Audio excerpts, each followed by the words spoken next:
కూడా తాడిపత్రిలో మా కార్యకర్తను చంపేశారు. చంద్రబాబు నాయుడు గారు ఓర్పు సహనంతో మమ్మల్ని ఉండమన్నారు కనుక ఓర్పు సహనంతో ఉన్నాం. లా అండ్ ఆర్డర్ మెయింటైన్ చేయమన్నారు కనుక మేము ఎక్కడ ఇష్యూ చేయట్లా. మంగళగిరిలో కూడా లా అండ్ ఆర్డర్ ఉండాలి, నేను ఇష్యూ చేయట్లా. నాకు 2 నిమిషాలు చెప్తున్నా. మిమ్మల్ని అడుగుతున్నా, ఎక్కడండి వైకాపా కార్యకర్త ఎవరు దెబ్బ తగిలింది, ఎవరిని చంపాం? మేము ఒక్కడి జోలికి వెళ్ళాం. మేము వాళ్ళు ముగ్గురు మమ్మల్ని చంపి తిప్పి మా పైన ఆరోపణ చేస్తాం, కరెక్ట్ కాదు. రుషికొండ ప్యాలెస్ బహిర్గతమైంది ఏంటి సార్? 500 కోట్లు ఇంకా మీరు మొత్తం చూడండి, ఇంకా చాలా ఉన్నాను. ఇంకా ముఖ్యమంత్రి గారు దానిపైన నివేదిక అడిగారు, ఎంత ఖర్చు అయింది, దేనికి ఖర్చు పెట్టారు, మొత్తం డీటెయిల్స్ అడిగారు. ఇంకా రావాల్సిన అవసరం ఉంది. ఇదే కాదు, ఇలా చాలా కట్టినట్టున్నారు. అన్ని వివరాలు వచ్చిన తర్వాత ప్రజల ముందర పెడతాం. వాళ్ళ ఇంట్లో కూడా ఫర్నిచర్ 46 కోట్లు ఉందంట. మరి కోడలి శివప్రసాద్ గారు అదే కేసులో ఆత్మహత్య చేస్తున్నారు. అదంతా అధికారులు వాళ్ళ ప్రాసెస్ వాళ్ళు ఫాలో చేసుకుంటారు. Thank you sir. గంజాయి కేసులు గతంలో ఎక్కడికక్కడ ఆపేశారు, అంటే దొరికినట్టు పట్టుకున్నారు కానీ లోపలికి వెళ్ళలేదు. అసలు నేను గంజాయి విషయంలో కఠినంగా వ్యవహరించమని మంగళగిరి నియోజకవర్గంలో ఉన్న పోలీసు సిబ్బందికి నేను ఆదేశాలు జారీ చేశాను. మొదటి 100 రోజుల్లో గంజాయి ఫుల్ స్టాప్ పెట్టాలని నేను చెప్పాను.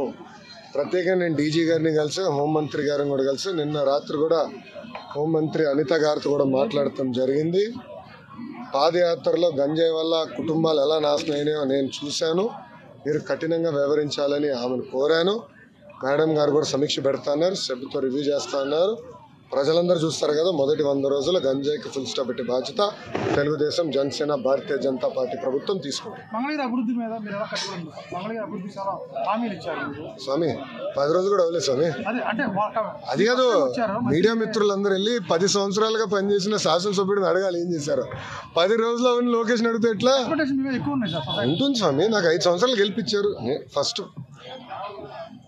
భూములు దశాబ్దాలుగా ప్రజలు నివసిస్తున్న భూముల్ని రెగ్యులరైజ్ చేసి శాశ్వత భూ హక్కు కల్పించాలి. మొదటిగా నేను హామీ ఇచ్చే దానికి కట్టుబడినా.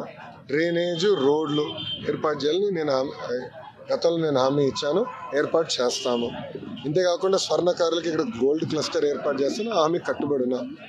దాదాపు ఒక 10 కీలకమైన హామీలు ఇచ్చిన వ్యక్తి లోకేష్. తప్పనిసరిగా పద్ధతి ప్రకారం చేసుకుంటూ వెళ్తాను. ఇంకా పర్యాటక కేంద్రంలో కట్టినటువంటి భవనాలనే ఈ సిగ్గు ఎగ్గు లేనటువంటి తెలుగుదేశం పార్టీ, ఈ సిగ్గు ఎగ్గు లేనటువంటి ఎల్లో మీడియా అది జగన్మోహన్ రెడ్డి గారి నివాసం అని చెప్పి చూపిస్తున్నారు 3 రోజుల నుంచి. వెళ్ళి జగన్మోహన్ రెడ్డి గారు అక్కడ నివాసం ఉన్నాడా? జగన్మోహన్ రెడ్డి గారు 2014 నుంచి 19 దాకా ప్రతిపక్ష నాయకుడిగా ఉన్నాడు. ఆయన కార్యాలయం లోటస్ పాండ్, ఇల్లు లోటస్ పాండ్. ఆయన లోటస్ పాండ్ హైదరాబాద్ నుంచే ప్రతిపక్ష నాయకుడికి ఉన్న 5 సంవత్సరాలు నడిపాడు. ముఖ్యమంత్రి అయిన తర్వాత 5 సంవత్సరాలు ఈ తాడేపల్లిలో ఉన్నటువంటి ఇల్లు, క్యాంప్ ఆఫీస్ ఇక్కడి నుంచే నడిపాడు ఆయన కార్యాలయాన్ని కానీ ఇంటిని కానీ. జగన్మోహన్ రెడ్డి గారి రక్తంలో లేదు.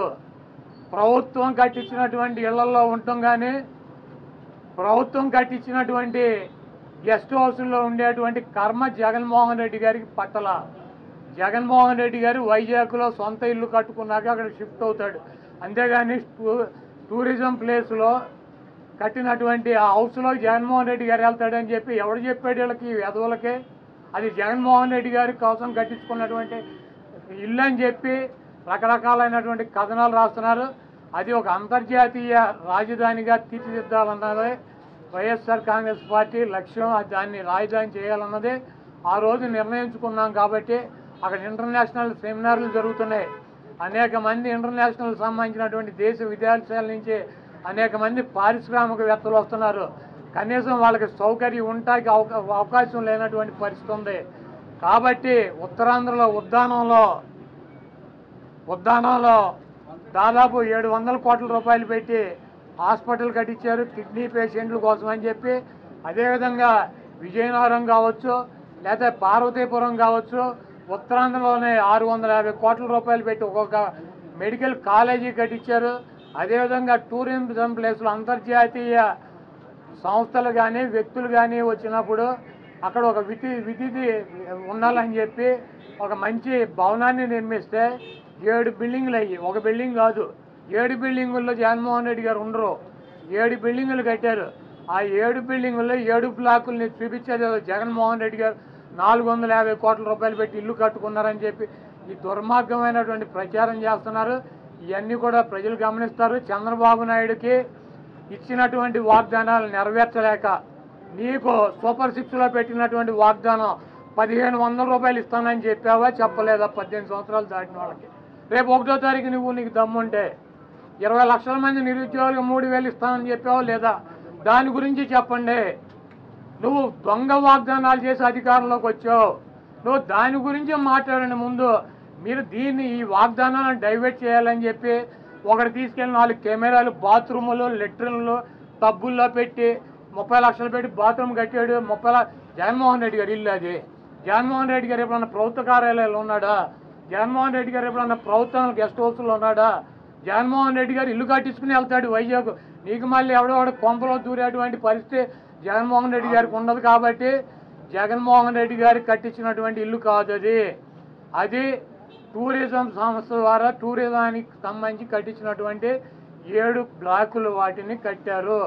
వాటికి 400 కోట్ల రూపాయలు ఖర్చు పెట్టి అంతర్జాతీయ సెమినార్లు పెట్టినప్పుడు రాష్ట్రపతితో ప్రధానమంత్రి ఈ రాష్ట్రానికి రాజధాని కాబట్టి అది విఐపీలు వచ్చినప్పుడు అక్కడ వసతి గృహాలు ఉండాలని చెప్పి వాటిని అంతర్జాతీయ స్థాయిలో నిర్మించారు తప్పించి అది జగన్మోహన్